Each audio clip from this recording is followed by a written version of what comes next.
What's up, gamers? Welcome to episode 49 of the Business Casual Gamers podcast.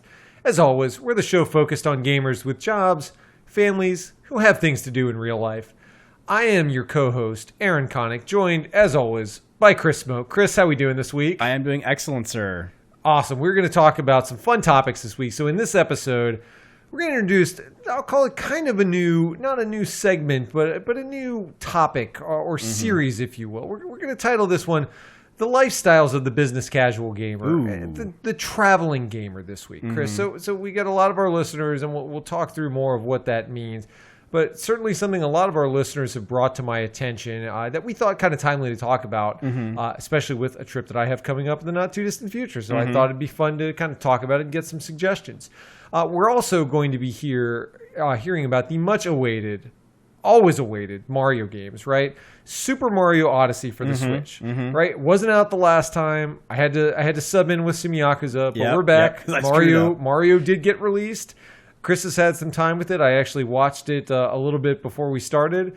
And so I'm really, everybody knows that I'm a big Mario fan, so I'm really excited to hear this. We'll come back to that towards the end of the show. So as always, how do you find us on the interwebs? The easiest way is to hit us up at our website at businesscasualgamers.com. You can also find us on Twitter at BISCasualGamers, where you can see me post pics of my new Fire Emblem amiibos. Oh my gosh. That's what I spend my money on, apparently. Oh, no. There's more of them, Chris. Oh, no. Yeah, so there's that. You can also find all of our stuff on YouTube. We had our Naruto video. We've got another one coming out soon that we'll be posting. We got really good feedback on the last one. It's all good. It is worth the wait, folks. But search for Business Casual Gamers. You can find all of that.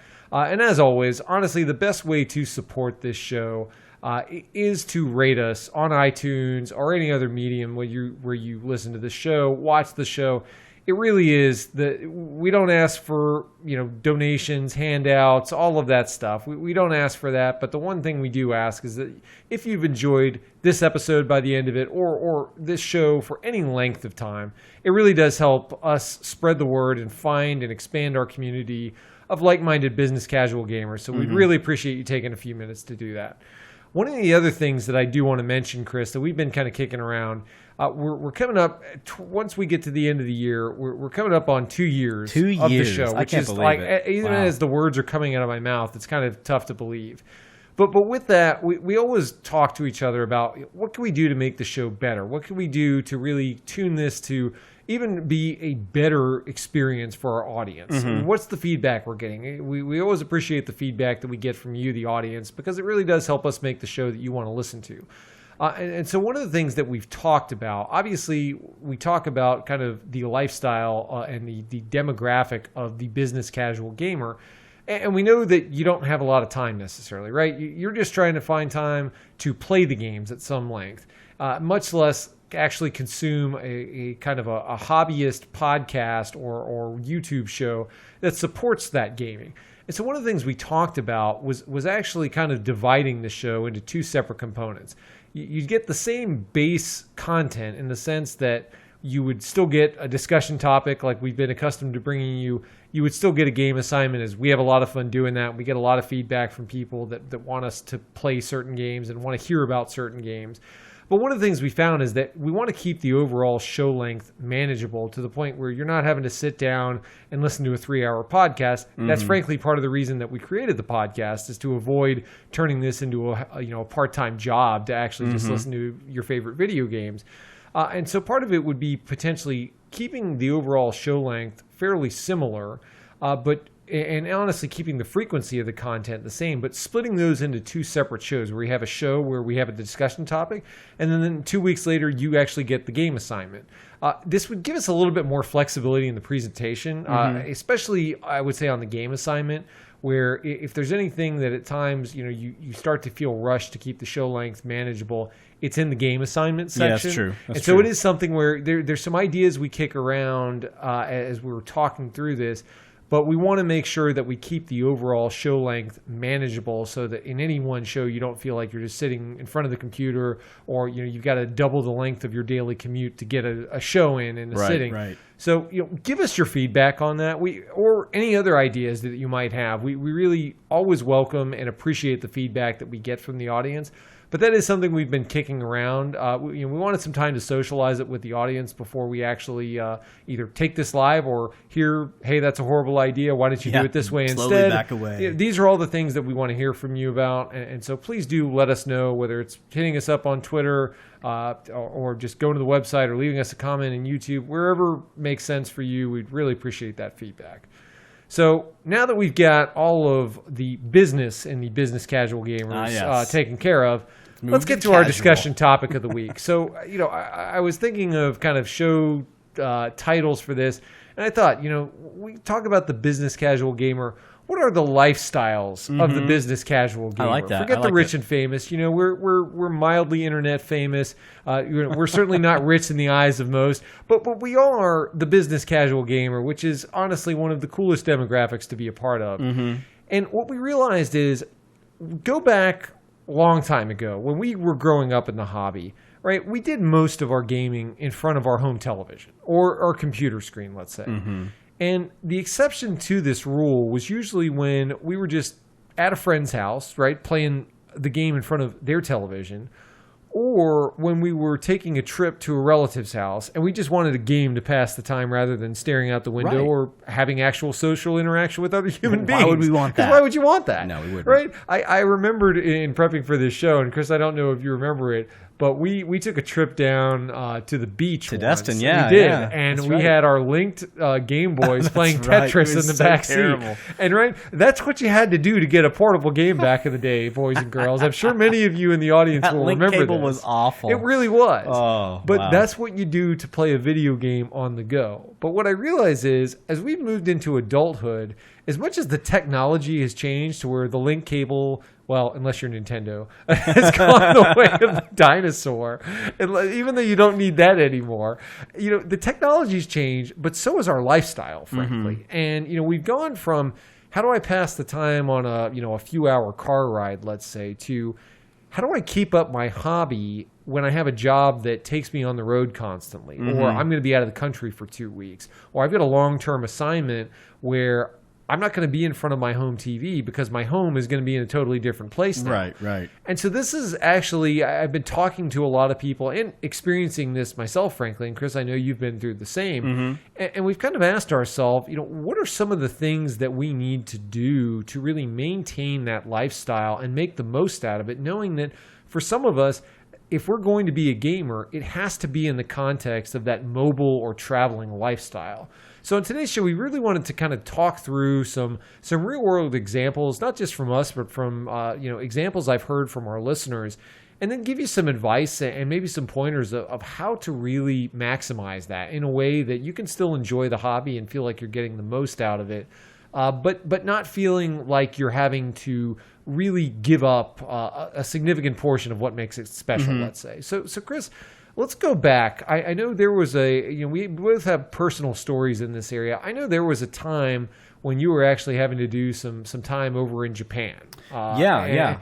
Talk to me. Now, obviously, even though in our show last week we talked about some of the declines in Japanese gaming, the reality is you were there at a point in time where it was still kind of, at the pinnacle. It was still pretty, yes. So talk me through, you're kind of at this point in your life where you're big into the hobby, you're in a foreign land, and you want to, you're working a lot, that's why you're there, but you've got time and you want to do some gaming. How did you kind of manage that while you were overseas? Yeah, it's a good question. Well, so this is, let's set the stage here. This is probably 2004, 2005 to 2009 or so, right? Okay. So I was doing a lot of traveling overseas, doing Australia as well as Japan, And, you know, for me, well, there are two things. Japan, I mean, obviously you can get your gaming fix in arcades, which I did a good bit of. But you're right. You know, a lot of the time you'll go there for a couple weeks and you're sitting in a hotel room, and back in those days, the opportunity for you to have like a gaming console, even in Japan, in the types of hotels we were staying in, was just not, there's not a chance necessarily. And of course, to get there, I was living on the East Coast at the time, and of the U.S. at the time, and so when I went to either Tokyo or I went to Sydney, there was a 30-hour or something flight, on each kind, and that's something I don't sleep on planes. So for me, it was always really important to make sure that I had the right kind of thing. Now, for portables, I've always been a really big fan of Nintendo in this case, right? I actually was very, very late to the well, I was not late to the Vita. I actually bought a launch Vita. You were a pioneer, Chris. I recognized how awesome it was. And of course, finally you came around. I did. Eventually after Chris was right. Of course I was. No, but I didn't, other PlayStation Portable stuff, I didn't have any of those. I bought a day one DS, the original DS, the DS Fat, they call it. And I used that thing.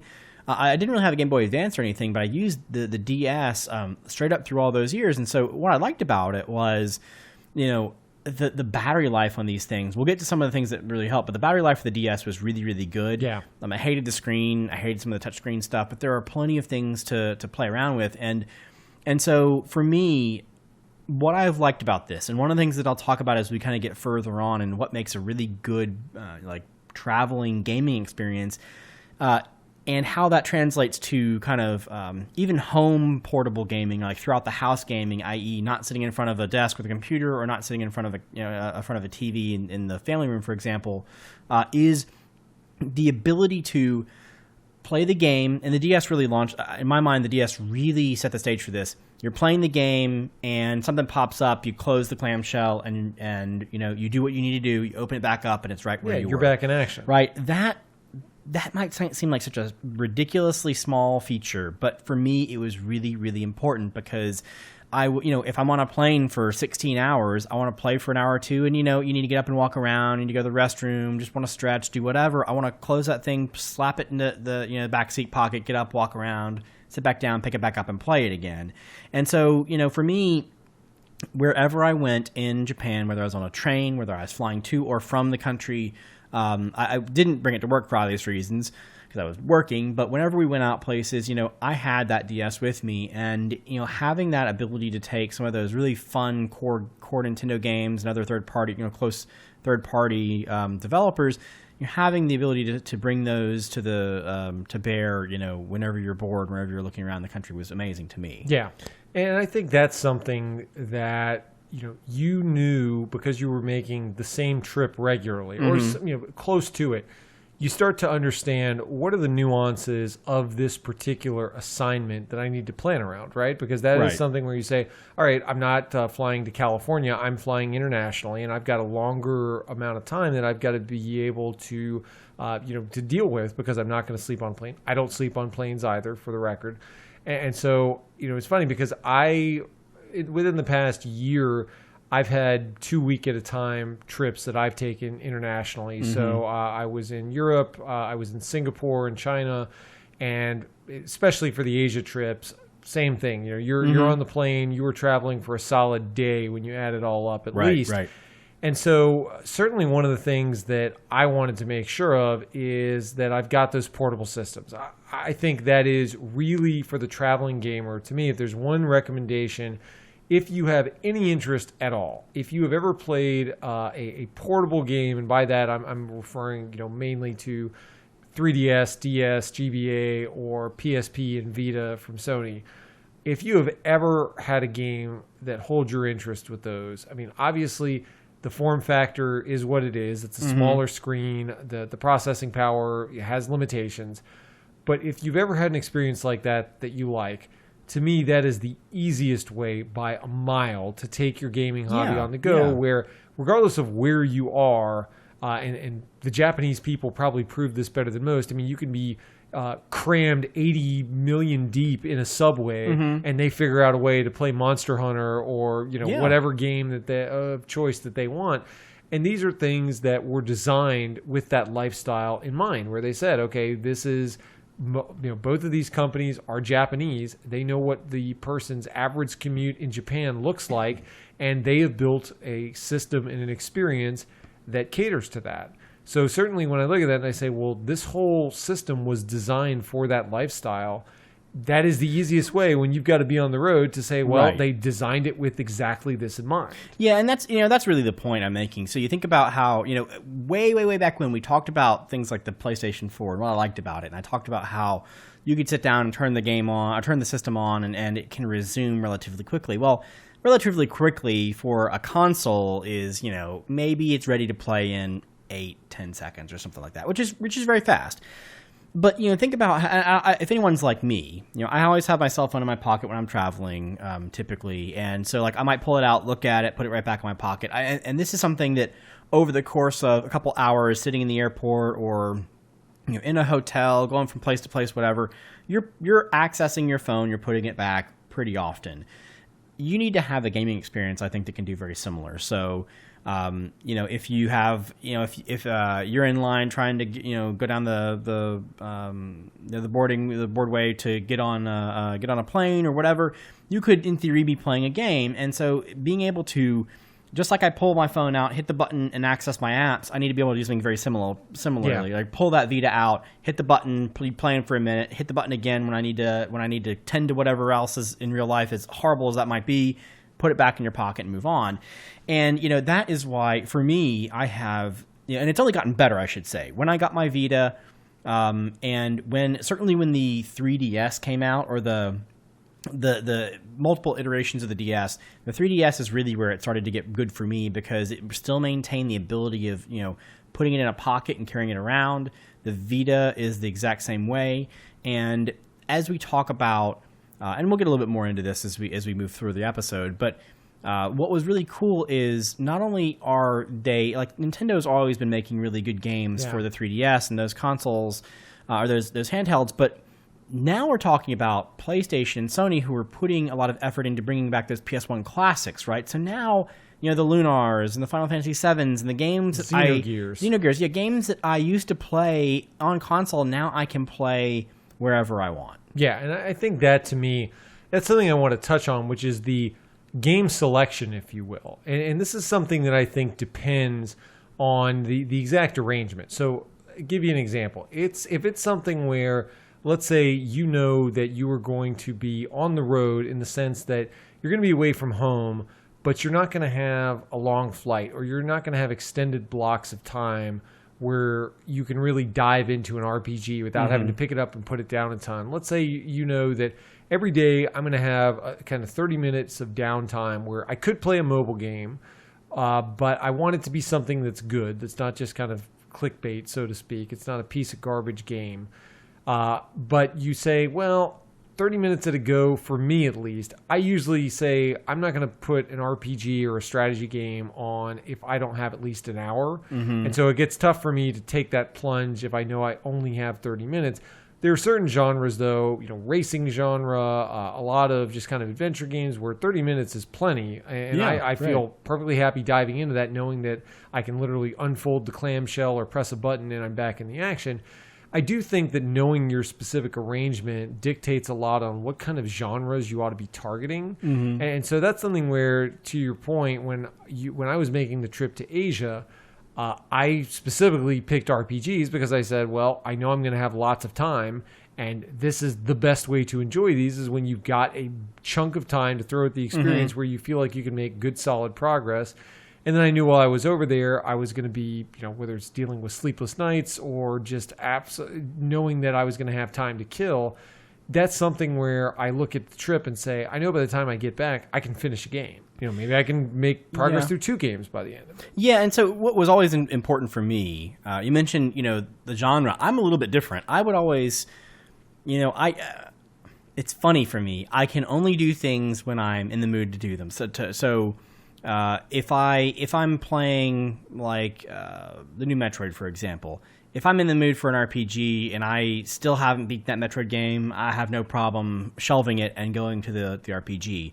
And so the funny thing is, when you look at when I take small trips, I typically try to just pick one device and kind of work with it. Sure. But there have been times where I'm going to like California, for example, a couple of years ago, where I would take a 3DS and a Vita, and each system would have an assortment of a couple RPGs, couple strategy games, couple puzzle games, couple whatever. So like if I wake up and I'm like, if I'm going to California, right, I'm going back from West Coast to East Coast on a red eye, maybe an RPG isn't great for me because the game is great, but there's a lot of reading and I'm exhausted and I just want to have some bright colors, kind of action to kind of keep me going.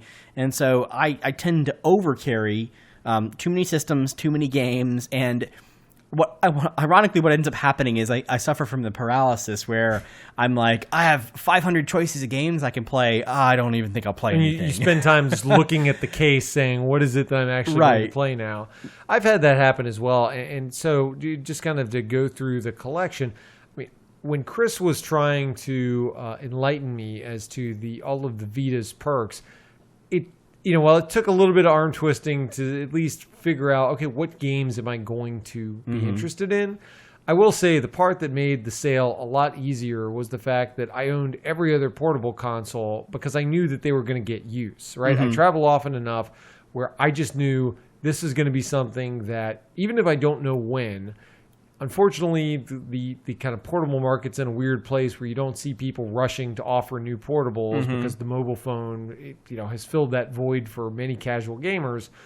But I would say that knowing I am going to want to play it eventually was enough for me to say, all right, as long as there's something there and there's enough games that I would be interested in playing it at some point, that's all I really need. So I have all of the different systems, and there are games that I've bought and I've had for a few years, and I don't feel any urgent need to play them, even though I can play them at home, because those are my travel games. I said, I want something new that's ready to play. I have no problem sitting on those because they will get used eventually. Yeah, I same way with me. It's funny because when and this is a little bit off track, but when I play these types of games, I typically save, to your point, I typically save these kinds of portable systems for travel. Right, and so what I'd found is that recently, in the last couple of years or so, there have been games that I've wanted to play, like Fire Emblem games, for example, where I don't travel enough now to play and beat the latest Fire Emblem game, like the 80 whatever hours of the game. I don't travel that much.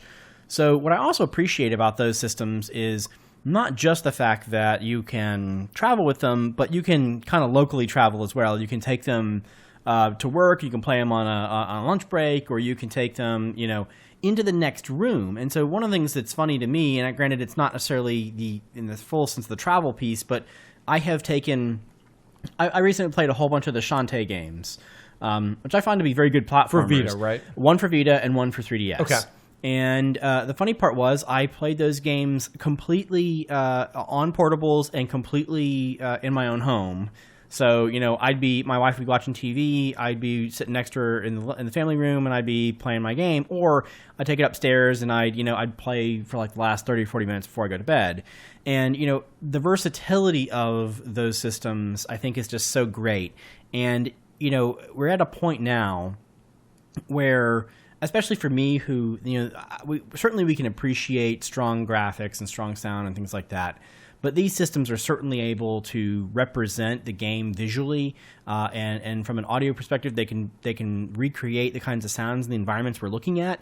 So it's not like back in the early days we talked about Game Boy. Well, if you played a Mario game on Game Boy, like Super Mario Land, Mario was like 6 pixels of hideousness, right? Right. Now you can play full 3D, very, very close to what you would normally expect in a console on a portable system. So I think that these systems, to me, when I travel, are the number one thing that I go to, and I've never, frankly, considered doing other things, although there are other alternatives. Yeah, and one of the things that I want to mention, give a couple of pro tips for people who either they own a portable, let's say, but they haven't really thought through how do I maximize this to make sure I have a good experience while I travel. A couple of things I would say, if you are going to download games, let's say from the PS Store, you're going to download Final Fantasy VII and say, I want to play this, make sure that before you leave, you've somewhat planned that out and taken the time to say, if I need a game, I'm going to download it. Yeah, you have it Depending already. on where in the world you are, or let's say you're on a plane and kind of, imagination strikes you and you say, oh, Final Fantasy VII, I totally forgot about that. Do not be dependent on some random Wi-Fi connection because you just don't know. Well, let's just say I do computer security for a living. You just wouldn't want to do that anyway. You don't want to do that. And so it's something we're planning out ahead of time. Even if you think, like I said, that you may not play it this trip, but you want the option, and I may have another trip in the near future where if I don't get it this time, I'll maybe get it the next time. I would say do that planning in advance and you'll be happy you did. I would also say invest in a backup battery or 5. It's depending on how long the trip. Yeah. Some trips, and I'm fortunate enough that, especially for the international travel, I get to travel business class. So in those circumstances, I know that I'm going to have a power outlet in my seat. And so in those cases, I'm much less concerned about, the Vita sucking up all the juice and having to run out of time. I acknowledge that not every seat is going to have that. I also acknowledge that depending on your mode of transport, there is no guarantee that you're going to have a working outlet, or you're just going to be stranded for a long period of time where you have to leave something in idle. So you really need to think about knowing your surroundings of where you're going to be as you're traveling and where you're going to be putting in the minutes or hours on your console. I have heard from many people, to the extent, let's say you're taking public transportation a lot and you're taking a bus and you're not going to have an outlet. Even though the batteries it's not fun, right? You're not getting a game or anything like that. If it's the difference between not being able to play your game and just being able to swap in a battery and being able to keep going, it is well worth the cost if this is something you do a lot. Another thing I would say that I made the investment in a long time ago with my 3DS, and have done so again more recently with the Vita, invest in a good travel case. I mean, this is something I tell people, I cannot emphasize it enough, especially with my 3DS. I got one that it's not big, but it holds my 3DS and my original DS next to each other. It holds all the cords. It has a pouch for that. But then in the back, it has this zip down pouch where you can fit GBA games that are compatible with your DS. It fits 3DS. It fits DS. I have my entire collection in this one pouch. It's well padded, so it's protected. It's not going to cost you a ton of money, but it's going to protect your system when it gets knocked around while it's being transported. Yeah. And it's going to make sure that if you're like Chris and myself, frankly, where you're not sure exactly what you're going to want to play, but you want to have access to your stuff, investing in a good case where you don't have to have it, you're just clanking around and you're worried about a loose cart getting away from you. I think that is, whether it's 20, 40, 50 bucks, that is money well invested. So I'd highly recommend to our listeners, if it's not something that you've done before, and you're let's say getting ready to do some travel, or you're going to start this kind of travel on a more regular basis lifestyle, really do look. Certainly hit us up and we can give you some recommendations that we've purchased, but well worth the time. Yeah, typically go out and find something on Amazon that has high ratings and many ratings and high ratings. And so I did this. Funnily enough, I think one of my favorite portable systems now is the Switch. I mean, I really think I'm really drinking the Kool-Aid when it comes to the Switch. Yeah. And I went out, and it was hard because I got the Switch, and I was going on a business trip like the next week, and I couldn't. It was awful because I didn't have a screen protector, and it was brand new, and so all of the cases were out of stock, like three plus weeks to ship or whatever. And so I found ways people were putting them in socks and things like that. I found some weird getaway to actually travel with it. But when I got back, I immediately went out and bought a nice case so that I can store everything in it. And I think, for not to be the dead horse here, but really having all of your gaming pieces, like including all the games and stuff, for me, since I bring a whole bunch of games, having them available if they're not downloaded is super, super, super important. And so the way I actually do the Vita, for example, I have a pretty decent sized memory card that I have all of my PlayStation 1 classics, the games you can only get digital. Right. And I still bring all the cartridges or the cards for all of the other games. And so those are inside my case. And what I do is, when I go travel, when you're talking about, say, like traveling on a plane, for example, I have a backpack with me and it's right in an accessible pouch. I can pull it out and I can easily pick the right game and play. What I used to do back again in like 2004, 2005, I was much less prone to go out and buy myself something that was going to help me be a little bit more efficient with how I store things. And so I used to run a regular DS just in a backpack with the cartridges in like a plastic Ziploc bag that's like stuffed somewhere in my backpack.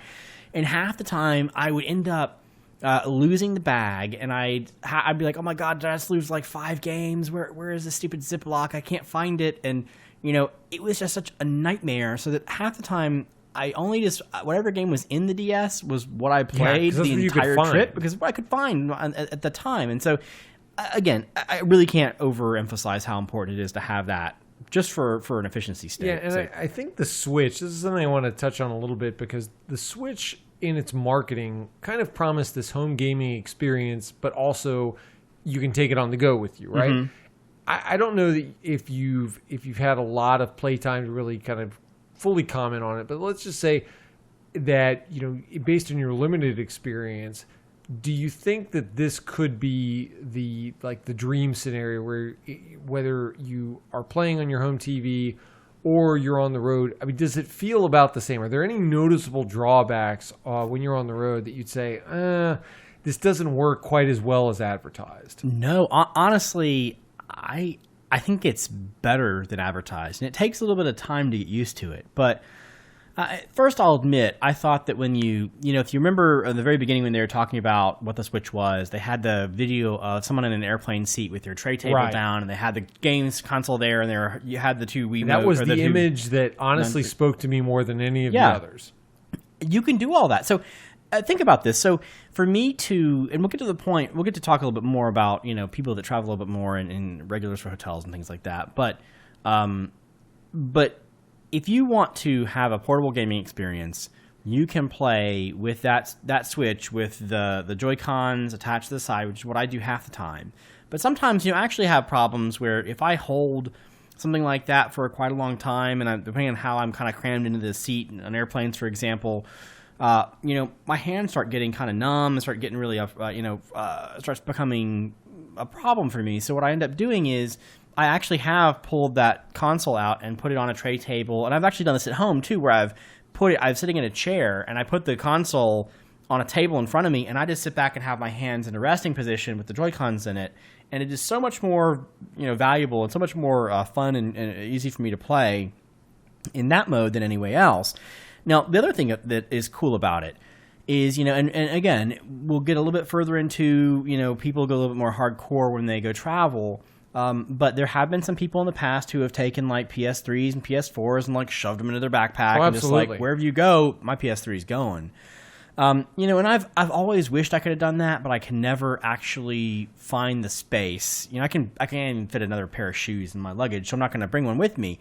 But with the Switch, I mean, the entire thing, like the AC adapter, the little tray it sits in, the docking station, as it were, all that, plus the Switch is so small, you can carry that anywhere you want. I mean, you could arguably, go into any random office in 2 minutes. You can have your Switch playing on whatever TV or monitor that you have there.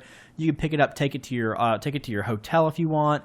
And if you don't feel like setting it up, just play the thing on the screen it has. That's what's so cool. And I will say, I've known many people who either pack their console with them if they're going to be somewhere for an extended period of time, or, and I'm not saying this because I work for UPS, even though, we certainly could do this for you, who actually ship their console to, let's say, the hotel or the house or wherever that they're going to be based out of, if it's for an extended period of time where they're not traveling back on the weekends, let's say. Right. That can make a lot of sense as well, to just make sure your console is there and ready to go when you are.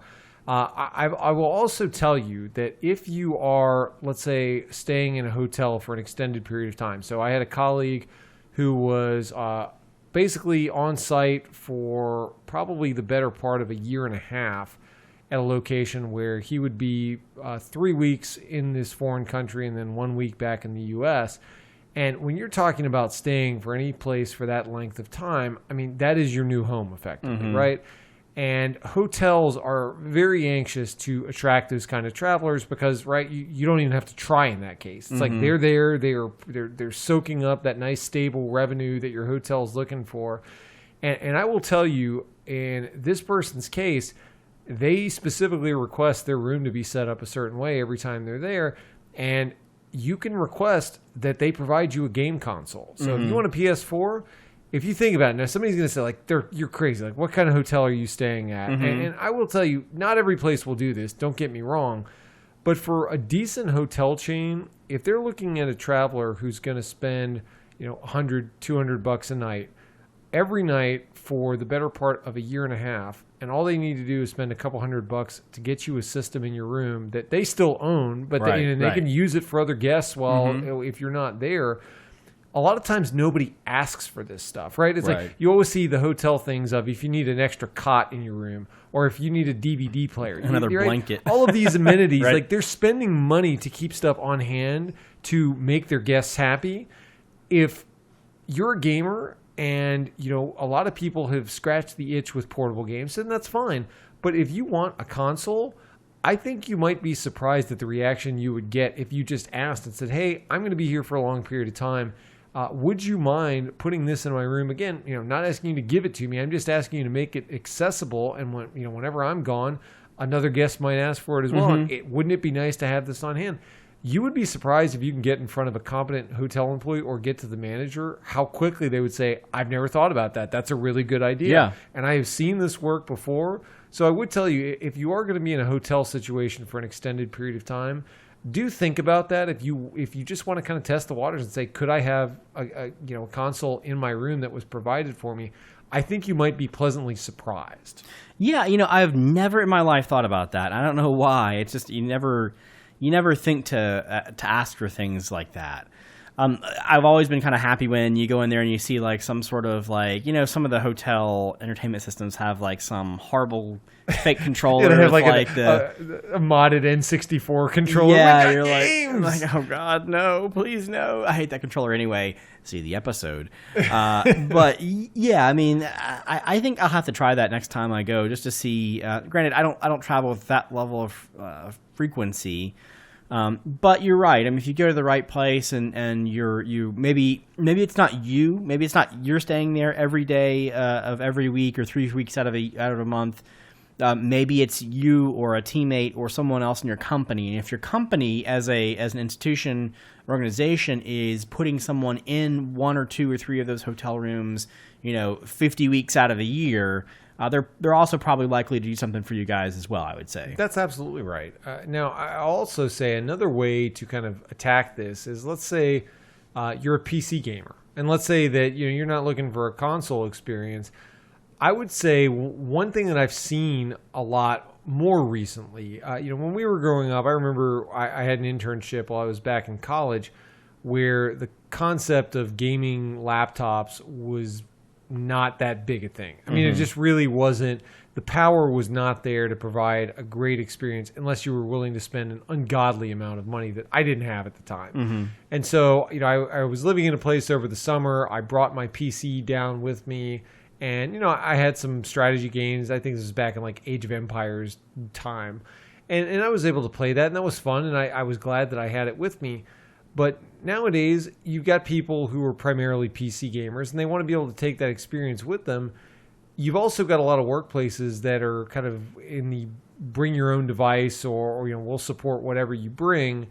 Or you have people that are in more of a freelancer kind of gig, or they use whatever equipment suits their line of work. And so you have a lot more ability to kind of choose your own device and have it be something that by day is a tool for work, and by night can be a powerful gaming PC. And I've seen many people invest in the gaming laptop because they've said, well, I want this experience to be able to come with me, where as long as I've got a stable internet connection, let's say, I can hook up and I can actually play a game. And, the graphics chips in these things are nice. It's got good, maybe not as good as your home rig, but you certainly don't feel like you're being completely cheated from your experience. I think that's a really viable option to our listeners who are primarily PC-focused gamers. Yeah, it's a very good point. I mean, you mentioned it already, but the hardware has come so far in the last, say, 5 to 8 years, I'd say, that you're right. Back in the early 2000s, they had, Alienware laptops or whatever, ones that were gaming focused, and you would kind of laugh and say, yeah, that's right. Or you would find a gaming laptop that was, 500 pounds, and arguably not really something that's all that portable. Didn't feel that portable. Right, and so you're right. In the last 5 years or so, Alienware among them, a lot of other companies have kind of come up, and they've not only produced games that are, hardware and gaming systems that are competitive with, certainly above average on as far as their capabilities, but they've also, the prices are decent. They've also managed to give you an option if you want that full 17-inch screen, or you want a bigger screen or whatnot for your laptop. You can get something that's big and kind of bulky, but if you want a 13-inch powerhouse, they can provide you that as well. And that is really how things have kind of I think opened up for us as gamers, because the market is so much bigger now, and it's not just kind of one size fits all kind of a mentality. And reality is, when you get to the point where you actually start playing the games, they're good. I mean, they're really, really good to play, and they play well. They don't stutter. It's not like it's going to burn your hand off because it's like 200 something degrees and it's like physically melting the plastic around your machine. And that has also been a byproduct of the fact that the hardware power curve, I think, has kind of flattened off over time. But either way, the net result is that gamers end up prospering from that. Yeah, and I think one of the big pointers in this area that I think really helps drive the experience, either positively or negatively, is that if you're going to be staying somewhere, let's say you're going to do the majority of your gaming in the evenings from your hotel, let's say, as you're on a business trip, you really need to do the due diligence about the internet connection of where you're going to be.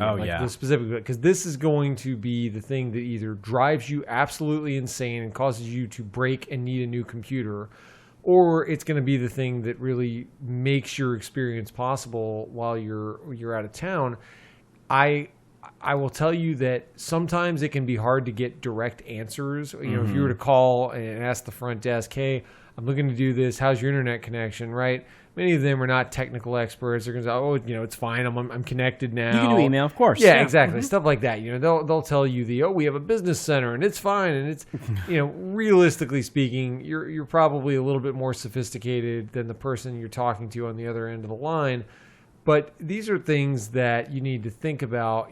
Sometimes you can read hotel reviews, but a lot more times, how new the building is, what the chain is. Have you stayed in other chains or hotels of the same chain? I think a lot of those factors ought to factor in to whether you decide to stay somewhere.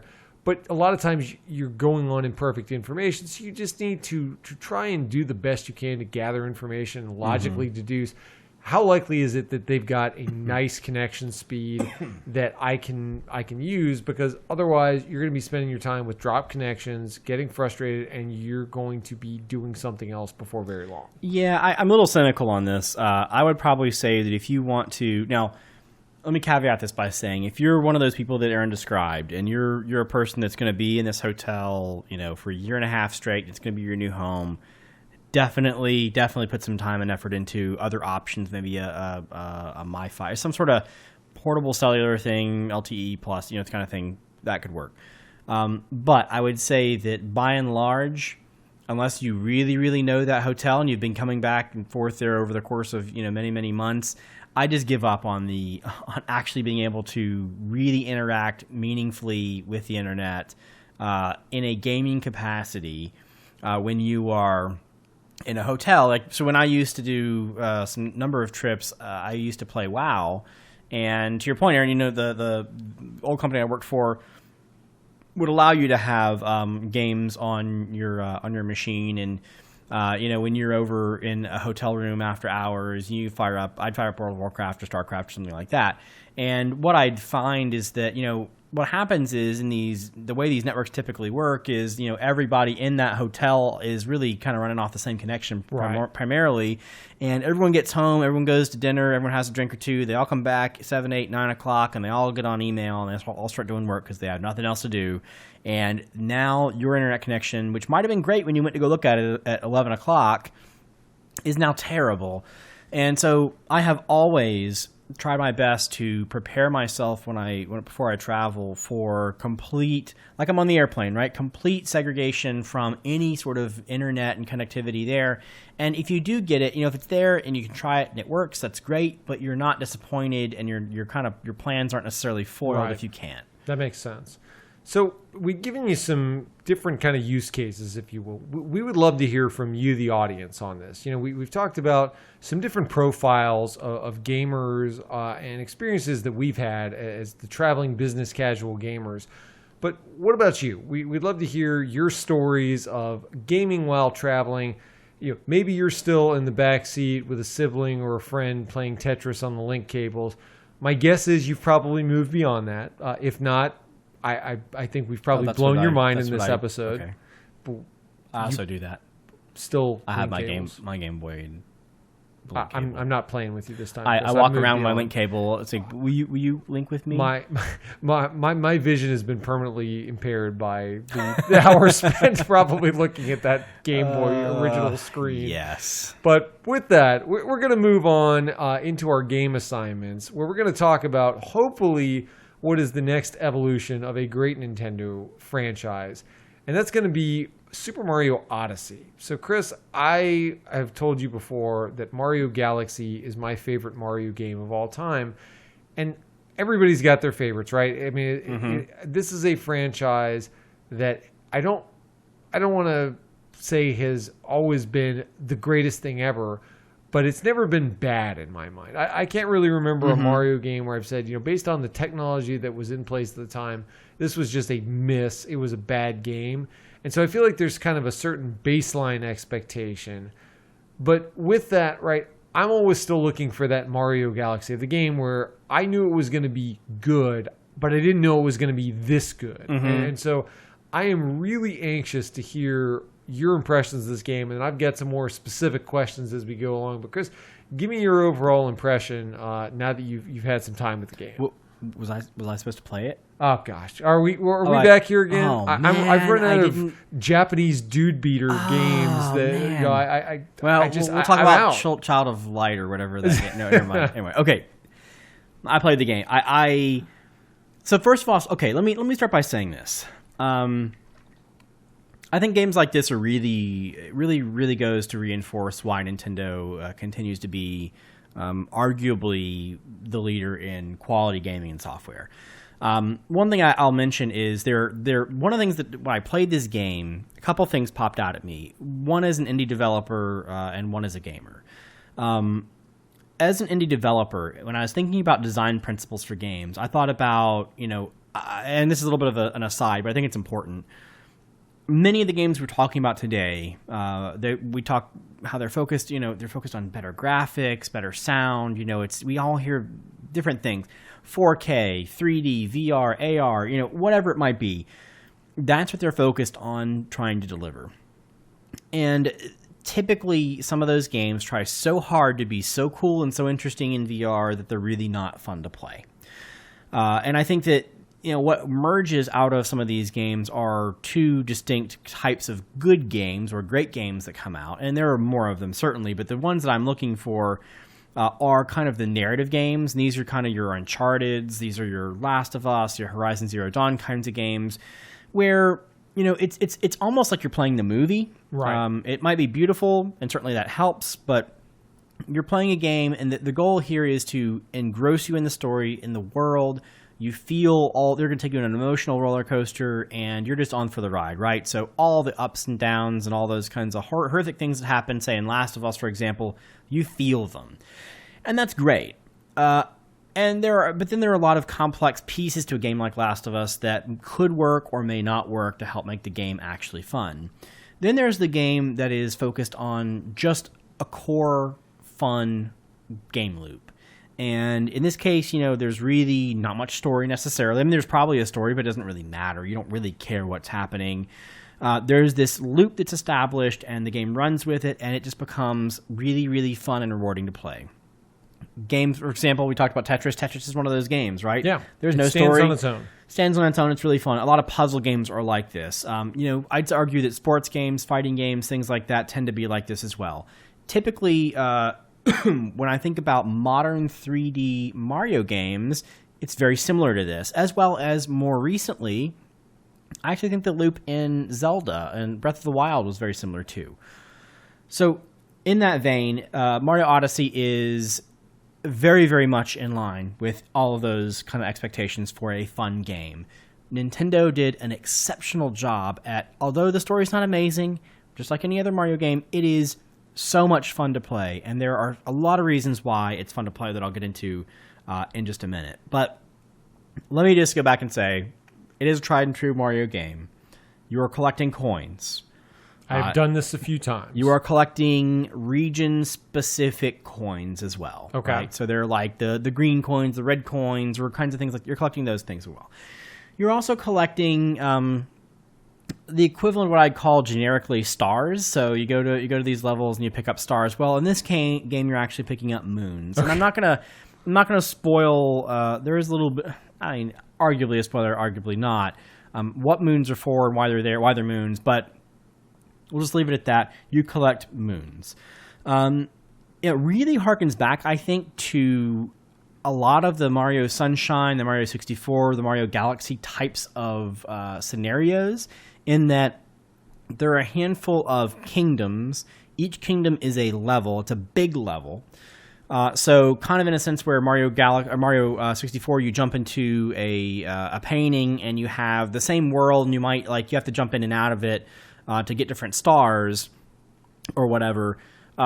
This game has the same kind of so every painting is basically a level in a kingdom, and you collect, instead of stars, you collect those moons.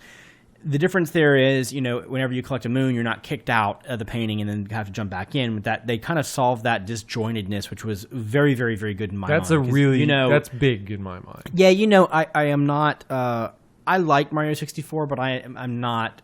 There's some people who believe, and they're not necessarily wrong, that Mario 64 is the best game, the end-all be-all of everything. I don't agree with that. I don't agree either. I think it's clunky. The camera was absolutely horrendous, which one day we will get to an episode talking about this stuff. But, Mario 64 is good, and it's had a lot of stages for things. It was great for its time. It's still not. It just does not stand up to today's scrutiny. It's not very good in modern terms. So it has a little bit of that. It has the Galaxy / Sunshine kind of piece too, where you're still doing a lot of exploration and you're trying to you have set kinds of, in Galaxy you have these kind of set worlds like spheres, planets, whatever they call them, right, that you operate in. Only the worlds are a lot bigger. Typically they're a lot bigger than most of the planets, and there's a lot more things to do. And so I really think that is really cool. A couple other things that I thought were really interesting is something that jumps out at me at the very beginning, not just because I'm a speedrunner, but because it's just amazing, is that the mobility of Mario in this game is just insane. Yeah, it was something while I was watching you play for a little bit. I was surprised at how easy it seemed to just kind of get around in the level and the number of ways you could do that. In this is definitely it started way back in Mario 64, where you had the kind of the crouch jump, where he kind of does like a long jump leap thing. They have the crouch, the still crouch, where you do the backflip thing. They have the triple jump. All those kinds of things that were kind of solidified as baseline in Mario 64 are back in this game. Only now there are there are many more possibilities for how you can move Mario. And so a little bit of a spoiler is, it's not really a spoiler, but you think about, you've seen you've seen a little bit about the game, or a little bit of the pictorial graphic representation of the game, and Mario's hat has eyes. And really what that is this character they've introduced called Cappy. And I won't go into too much about what Cappy is and why he's there or whatever, but just know that Cappy is a character, and Cappy is, unsurprisingly, a hat. It takes the form of many different hats. And as this allows Mario if he throws Cappy on top of like a Goomba, for example, Mario takes control of the Goomba. And, it's a really cool kind of an effect that you can use. You can take control of various enemies in many cases and do some fun things with them. But the other thing that it allows us to do is you can actually do a Cappy throw, and then you can leap in midair towards Cappy. And you can do that a couple times. Actually, you can bounce off a Cappy in midair once you've done that, and then throw him again and leap towards him one more time. And so what this lets us do, speedrunners are using it already, but me as a more casual playthrough, it lets me I feel like I can go anywhere. There are walls that are huge, and you're like, I'll never make it up here. I got to figure out a way to do it. But there are actually interesting ways where you can, do a ground pound jump, which gets you a higher height, and then turn that into a wall jump, turn that into a Cappy throw, and then leap to Cappy, bounce off a Cappy, throw Cappy again, leap to Cappy again, and like you can kind of, it's hard to describe verbally, but really you can get to the point where Cappy is allowing you to do all sorts of things, like change direction midair in ways you couldn't normally do it, and set up some really, really cool tricks. So that mobility is so awesome. A couple other things that are interesting. You don't have any lives in this game. That was something when you mentioned it, I was really happy to see, because we've been stuck in this this world for a while where you kind of, it almost became a running joke of, okay, how early in the game can I find the thing that'll get me 99 lives so I just don't need to worry about lives anymore? Yeah, and that's, it was... Which begs the question, why do you have lives in the game if you're just going to give me 99 of them? I am sure this came out of the Super Mario 3D World thing where, you could get, 999 lives, and at that point it just doesn't really even... Like, at some point I think your lives turn into mushrooms or something like that. Whatever it was, you're right, lives effectively become... Right. A moot point. And so you might then ask, okay, if there are no lives, then why do you collect coins? Because when you get 100 coins, you typically get a life or whatever it might be. Well, I haven't actually seen, and this will come to a point that I'll make in a moment, but I haven't actually seen what happens when you run out of all your coins. But whenever you die, you lose like anywhere from like 6, 10 coins, something like that. I forgot how many it is. It's a handful. And so, there is a penalty for quote unquote dying, where you get hit by an enemy or run out of lives, I should say, or fall into a pit, for example. But the game is much, much less focused on you died, start over, are you going to game over or not? And that's good. I do like the fact that there are a lot. One of the things I really enjoyed about Super Mario 3D World on the Wii U and then 3D Land on the 3DS was that the game there's so many things for you. They're like a handful of kingdoms, handful of collectibles that you need to progress the game, but to actually complete the game 100%, there are millions of things for you to collect. Right. Hundreds and hundreds of coins, hundreds and hundreds of moons. And this game definitely doesn't disappoint. There's lots and lots of things to do. And what got me interested in this, back to the gameplay perspective, is I remember reading, I think it was an article from the game devs of Zelda Breath of the Wild. I believe this is where it was. I'm sorry. I'm going to take that back. This was actually a no-clip video I was watching on Witcher 3. And they talked about how when they were developing the world, imagine a player on a horse kind of moving through this big, vast world. They wanted to figure out how to keep the player engaged and interested in that particular, in what they're doing. And what they decided was every 30 seconds or so, the player should be engaged by something, whether it's bandits over here, or fire over there, or enemies growling over another place or whatever, that affords them the opportunity to stop what they're doing, if they're going from one city to another or whatever to complete a quest, to potentially break off and go do something interesting. Okay. And so as I became more tuned in to that particular design mechanic, I started thinking about it when I was playing Odyssey. And what you'll find is I might be going to get the next moon or going up to the boss. Like, say they'll telegraph there's a boss up on the top of this mountain. Okay. And you're heading up the mountain.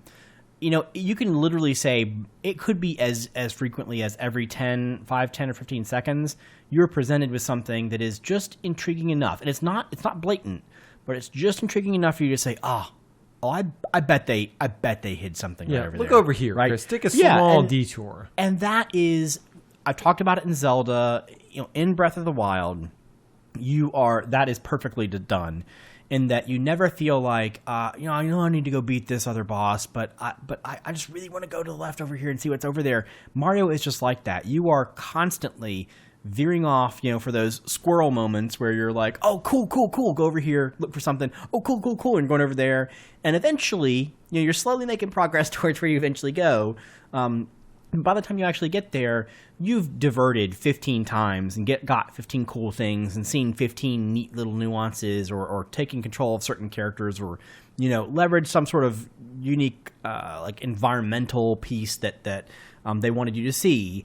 And that really, I think, is what drives home the core loop that I'm talking about for this game that makes it so exceptionally fun. The only other thing I will mention, there's a lot to say here, but you get a lot of costumes, which I think are very fun. Like, I've actually surprisingly found it pretty fun to pick a random costume like a Mario Cowboy or Mario Pirate or something that I can have him play. It really doesn't change the game, other than there are some places where you need to be dressed in a certain way to get to a certain area of the level. Pretty easy to actually get enough things to buy that stuff and to make it happen, but it also allows you to be like whoever you want to be in that Mario sense. Now, the other thing I'll say, there are some complaints I have. They're few and far between, I'll go ahead and say.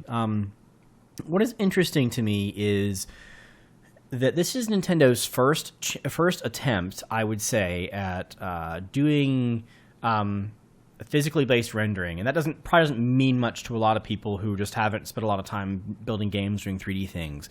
But let me just describe how it looks. When you're looking at Mario, older versions of Mario, in his overalls and his shirt and his cap, it was very kind of flat and cartoony in a sense, right? So you saw just blue. You didn't see any kind of texturing.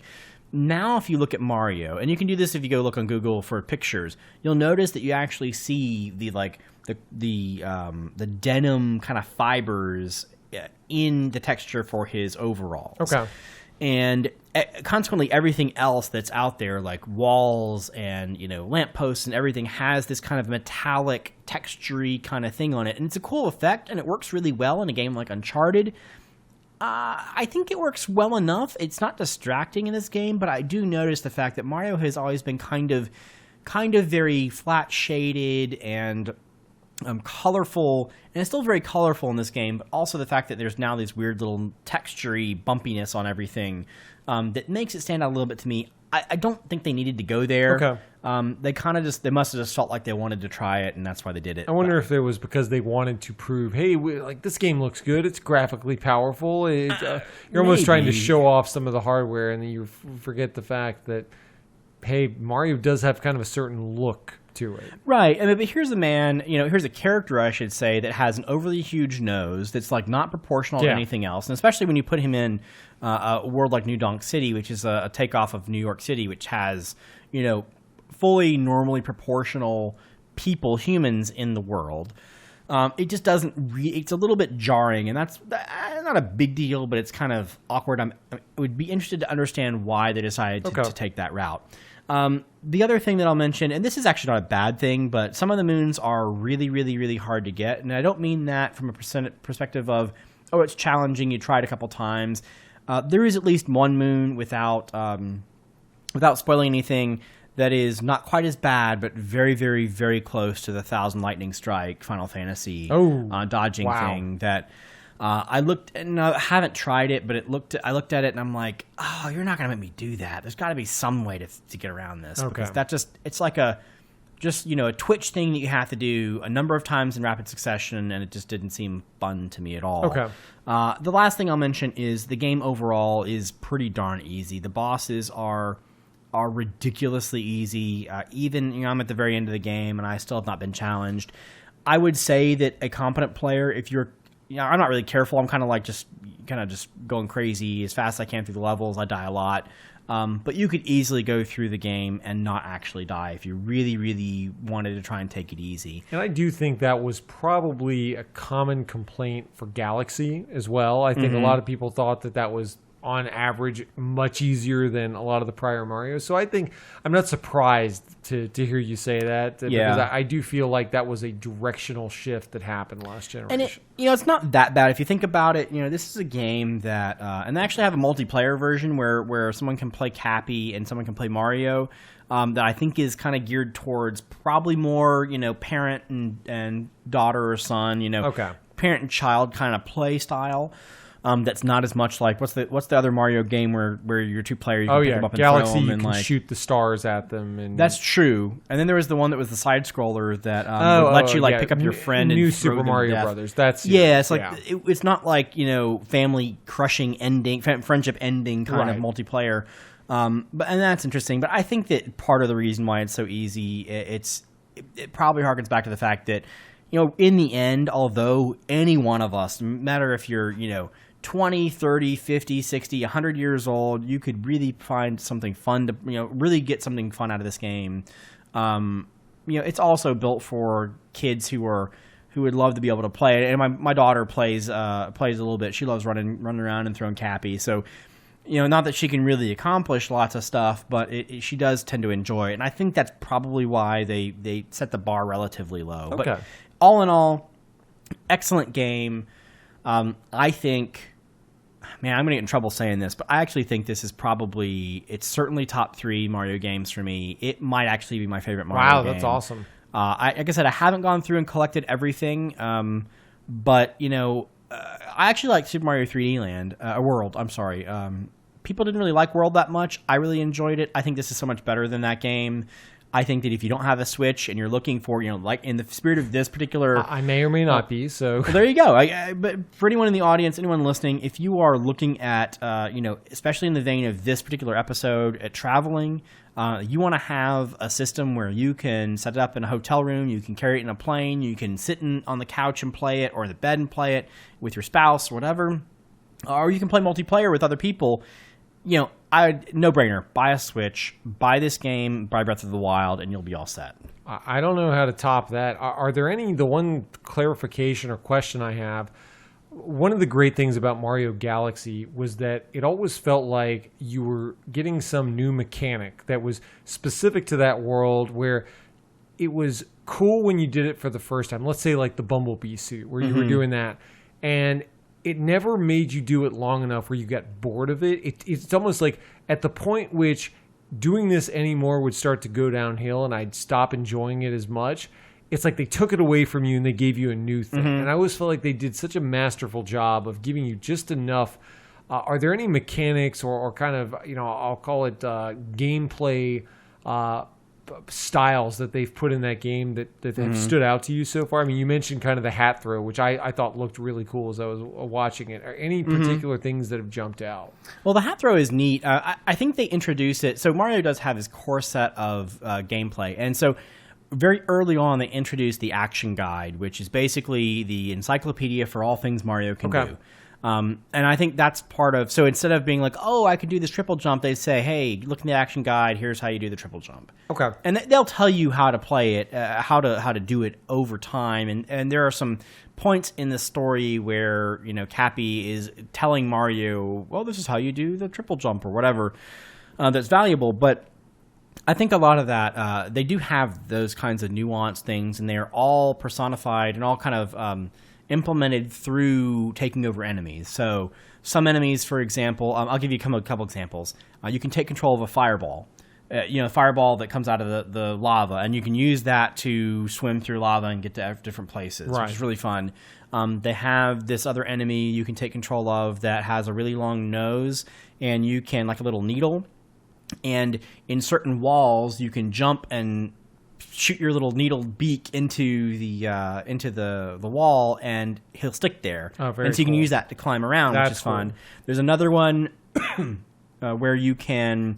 it's another little like birdie thing you can take over, and it extends its legs really, really, really high, and you can do a little bit of a jump at the top. So they introduce these things. They never get boring. They're always fun. And what I like about it is, again, it goes back to the gameplay piece. You might be introduced to that little needle bird over way, way far on the right-hand side of the map. But maybe actually, if you think to take the take over that little bird and go all the way over to this another part of the level and look at this wall a certain way, whatever, then you can realize, I might be able to get up to this new place, and sure enough, there's a moon or something secret up there. They have mastered that particular piece, and we always talk about in games, one of the hardest things to do is to figure out how to strike the balance between allowing the player to feel smart and to feel powerful and empowered without making it too incredibly easy and just be like, I can just hit a button and everyone dies. Right. This game, they are absolutely the best, no doubt in my mind, the best designers in the world, bar none, at leaving you traces that, whether you explicitly look at it and say, this is a hint I'm supposed to get, or even, I think, subliminally or whatever, something inside your head is recognizing things that you might not even understand, that kind of push the player in certain directions and eventually lead them to where the designers want you to go.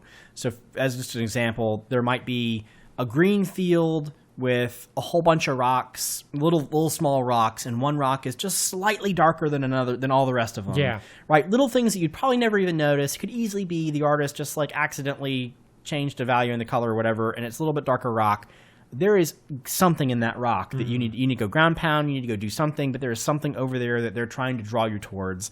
And they are this game is absolutely masterful at allowing you to if the player just approaches the game by just allowing themselves to witness the world and explore certain areas, all those mechanics are going to take you by the hand, whether you know it or not, and kind of lead you, unbeknownst to yourself, right, into the direction that's going to get you where you need to go. So I cannot recommend the game more. Well, I'm really, as many Nintendo jokes as I sometimes make, this is a franchise that's very personally important, and so I'm really looking forward to playing the game, obviously, but I'm really glad that this seems to be the franchise that they just keep delivering. And as much as you feel like it might just be the same tried and true stuff you've played forever and it might get stale, I feel like every time they come out with a new one, it's going the other direction. It's getting more innovative, and I'm really looking forward to playing this one. So, Chris, glad you enjoyed it.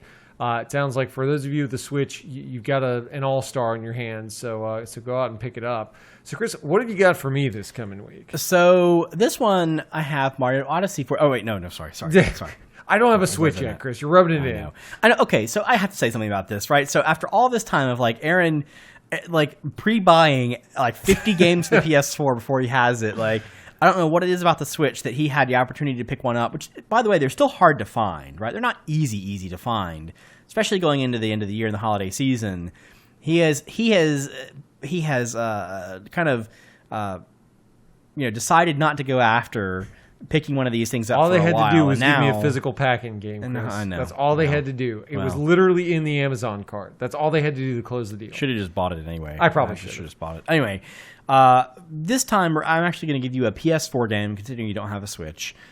This game is Raiden 5. I think this would be an interesting one for you to try out. Yeah, so this will be fun, I think, to contrast when we post our YouTube playthrough, because I think this is an interesting contrast of the modern shooters, the side-scrolling shooters, because obviously it's a genre that's as old as gaming gets, but they have come so far with graphical technology and level design, and if you're going to release a side-scrolling shooter in today's society, it's got to be at a different level of production value. So I'm really curious to play this. I know I'm going to get some time with the boys on this, because I know it has 2 players. So I've got it waiting at home. I'm excited to try it out and report back, because it's a genre that I know we both have some fondness for. So excited to report back. Very to good. I'd love to hear back. It's something that I haven't spent a lot of time with him in the past, and I'm in the mood for these kinds of games. There you go. Actually. So hopefully it's good.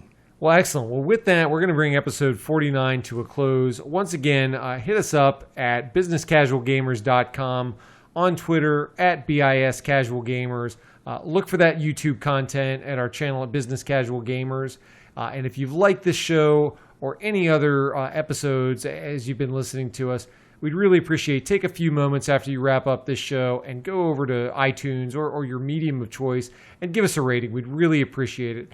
With that, we will bring the episode to a close, and we will see you in 2 weeks. Thanks all.